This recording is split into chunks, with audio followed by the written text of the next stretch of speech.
આરોપીની સાથે અન્ય 20 થી વધુ આરોપીઓએ મળી કુલ 6.8 કરોડની કિંમતના હીરા ખરીદ્યા હતા, જે પૈકી વિપુલ વિઠ્ઠલ પટેલ દ્વારા ખરીદી કરવામાં આવેલા 19.33 લાખની કિંમતના હીરા ખરીદી કરી છેતરપિંડી કરી હતી, જે માલનું પેમેન્ટ નહીં આપતા ઇકોસેલમાં ફરિયાદ નોંધાઈ હતી, જે ફરિયાદના આધારે ઇકોસેલમાં ગુનો નોંધાયો હતો। ઇકોસેલની મોટી કાર્યવાહી હીરા વેપારીઓ સાથે કરોડોની છેતરપિંડી કરનાર ઝડપાયો છે।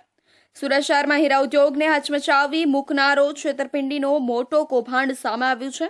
શહેરની વિવિધ હીરા પેઢીઓ પાસેથી વિશ્વાસ જીતીને કરોડો રૂપિયાના હીરાની ખરીદી કરવામાં આવી, જે બાદ પેમેન્ટ ચૂકવવામાં ન આવતા છેતરપિંડીનો ભોગ બનવું પડ્યું। પ્રાપ્ત માહિતી મુજબ વિપુલ વિઠ્ઠલ પટેલ અને તેના અન્ય 20 થી વધુ સાગરીતોએ મળીને દિયામ જ્વેલર્સ, દેવાંશી જેમ્સ, શીતલ છાયા ડાયમંડ, મોહનલાલ ભેરુમાલ સંઘવી જેવી હીરા પેઢીઓ પાસેથી કુલ 6.8 કરોડ રૂપિયાના સીવીડી અને રિયલ હીરાની ખરીદી કરી હતી। આ મામલે વિશેષ કરીને વિપુલ વિઠ્ઠલ પટેલે 19.33 લાખ રૂપિયાના હીરાની ખરીદી કર્યા બાદ પેમેન્ટ ન આપતા છેતરપિંડી કરવામાં આવી હતી, જ્યારે હીરા પેઢીના માલિકો પેમેન્ટ માટે તગાદો કરતા આરોપી ટાળ વાટોળા કરતો રહ્યો। આખરે વિપુલ પટેલ પોલીસના જાળામાં જ્યારે પેમેન્ટ ન મળતા હીરા વેપારીઓએ ઇકોસેલ સુરતમાં ફરિયાદ નોંધાવી, જે બાદ પોલીસે તપાસ શરૂ કરી હતી। આ કેસમાં વર્ષ 2024 દરમિયાન વિપુલ પટેલ વિરુદ્ધ ગુનો નોંધાયો હતો અને તે બાદથી આરોપી ફરાર હતો, ત્યારે ઇકોસેલના અધિકારીઓએ ગુનાની ગૂંચવણ ઉકેલીને અંતે વિપુલ વિઠ્ઠલ પટેલને ઝડપી લીધો છે। હાલ પોલીસે આરોપીની ધરપકડ કરી છે અને વિસ્તૃત પૂછપરછ હાથ ધરી રહી છે। ACP GS Sarvaiya eco cell Surat દ્વારા મળતી માહિતી મુજબ આરોપી વિપુલ પટેલ સિવાય અન્ય સહ આરોપીઓની પણ સંડોવણી સામે આવી રહી છે।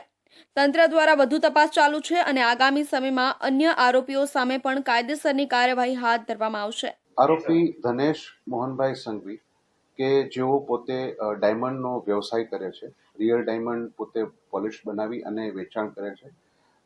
આ વેચાણ દરમિયાન તેઓએ અલગ અલગ લોકોને કુલ 6 કરોડ 33 લાખ જેટલી માતબર રકમનું વેચાણ કરેલ અને તે પૈકી ઘણા બધા વેપારી તરીકે જેમણે માલ મેળવેલ એ લોકોએ વેચાણ પેટે રાખેલ ડાયમંડનું ફરિયાદીને રકમ નહીં ચૂકવતા ફરિયાદીએ ડીસીબીમાં ઇકોસેલમાં ફરિયાદ આપેલ, જે અનુસંધાને અગાઉ પણ આરોપીઓની ધરપકડ થઈ ચૂકેલી છે અને તેમણે જે આરોપીઓનું FIRમાં નામ જણાવેલ તે પૈકી આજે વિપુલ પટેલ કરીને આરોપીની ધરપકડ કરવામાં આવેલી છે। આ આરોપી દ્વારા આશરે 19 લાખ જેટલી રકમનું ફરિયાદીશ્રી સાથે છેતરપિંડી કરવામાં આવેલ છે। એમની સાથે કુલ 6 કરોડ 33 લાખની અલગ અલગ આરોપીઓએ પોતે હીરાના વેચાણ ખરીદી કરી અને પેમેન્ટ નહીં ચૂકવેલ, તે પૈકી વિપુલ પટેલની આજરોજ ધરપકડ કરવામાં આવે છે। આ 6.8 કરોડના છેતરપિંડી કેસે સુરતના હીરા ઉદ્યોગમાં ભય ફેલાવ્યો છે। વેપારીઓએ તંત્ર પાસે માંગ કરી છે કે આવા કિસ્સાઓને ગંભીરતાપૂર્વક લઈ કાયદેસર કાર્યવાહી કરવામાં આવે, જેથી હીરા ઉદ્યોગના વિશ્વાસને કોઈ ઝટકો ન પહોંચે।